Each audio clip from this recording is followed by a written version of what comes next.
गरीबों में अपने मृत परिजन के शव को जलाने की चिंता बढ़ती जा रही है।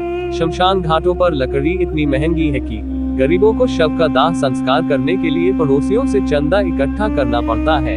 यहाँ गरीबों के लिए भी सस्ती लकड़ी का इंतजाम नहीं है। यही नहीं, प्रशासन की तरफ से मिलने वाली आर्थिक राशि दाह संस्कार के पहले नहीं मिलती या मिलती ही नहीं है। ऐसे में गरीब परिवारों को पैसे की व्यवस्था करने के लिए घंटों शव को घर के बाहर रखना पड़ता है। इसके बाद भी प्रशासन गरीबों को शव जलाने के लिए सस्ती लकड़ियां मुहैया कराने को गंभीर नहीं है। दरअसल एक शव को जलाने के लिए 2 से 3 हजार की लकड़ी लगती है। साथ ही अर्थी, पूजा का सामान, दान, वस्त्र आदि सही को जोड़ दिया जाए तो खर्च 7 से 8 हजार तक हो जाता है। मृतक के साथ साथ गरीबों के लिए भी मरने जैसे हालात हो जाते हैं और कर्ज अलग।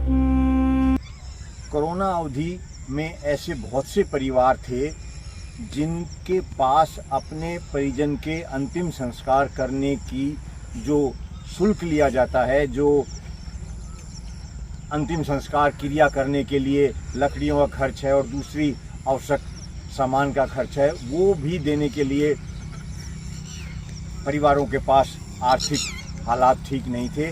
बहुत से व्यक्तियों के सहयोग से ऐसे अनेकों अंतिम संस्कार करवाए गए जिसमें उनकी मदद की गई और उसके बाद अनेकों महिलाओं के द्वारा अपने पतियों की मृत्यु के बाद आर्थिक मदद लेने के लिए पत्राचार किया गया, लेकिन नगर निगम के द्वारा लिख के देने के बावजूद भी अब तक किसी महिला को मदद नहीं मिली है। दिल्ली में गरीब परिवारों को परिजनों को अंतिम संस्कार के लिए निगम द्वारा आर्थिक सहायता दी जाती है।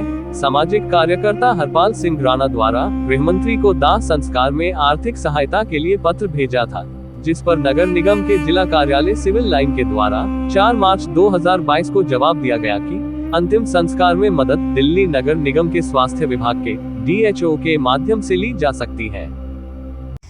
दिल्ली राज्य देश के महंगे राज्य और शहरों में से एक है।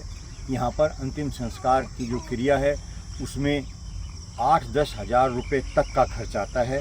इसके अंतिम संस्कार क्रिया का जो शुल्क है वो दिल्ली नगर निगम से 2 वर्ष पहले निश्चित करवाया गया था, लेकिन दिल्ली में महंगाई अधिक होने के कारण से यहाँ पर अंतिम संस्कार करना बहुत ही महंगा है।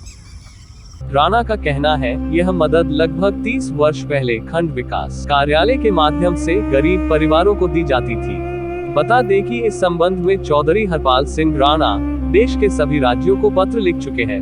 उन्होंने बताया, इब्राहिमपुर गांव की रहने वाली सुनीता के द्वारा अपने पति राजपाल की मृत्यु पर अंतिम संस्कार की मदद के लिए उत्तरी दिल्ली नगर निगम के आयुक्त को 8 जुलाई 2022 को पत्र भेजा गया था, जिस पर 18 जुलाई 2022 को कहा गया कि दाह संस्कार के लिए कोई वित्तीय सहायता प्रदान नहीं की जाती, जबकि मदद देने का जवाब भी उत्तरी दिल्ली के जिला कार्यालय सिविल लाइन के द्वारा दिया गया था।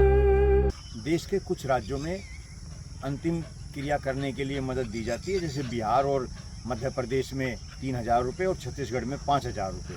इसी प्रकार से कुछ और भी राज्य इसमें मदद देते हैं। अगर घाटों पर बिजली शव दाह गृह बनाया जाए तो बिजली दाह संस्कार में गरीबों के लिए सस्ते में दाह संस्कार किया जा सकता है, लेकिन हालात कुछ ऐसे हैं कि बिजली शव दाह मशीनें हर जगह उपलब्ध नहीं है या आज तक बनाई ही नहीं जा सकी। ऐसे में गरीबों परिवार परिजनों की मृत्यु के शोक से उभर भी नहीं पाते कि आर्थिक तंगी से जूझ रहे परिवार को और भी गरीबी का सामना करना पड़ता है। प्राइम टाइम न्यूज हिंदी से अर्जुन सिंह की रिपोर्ट।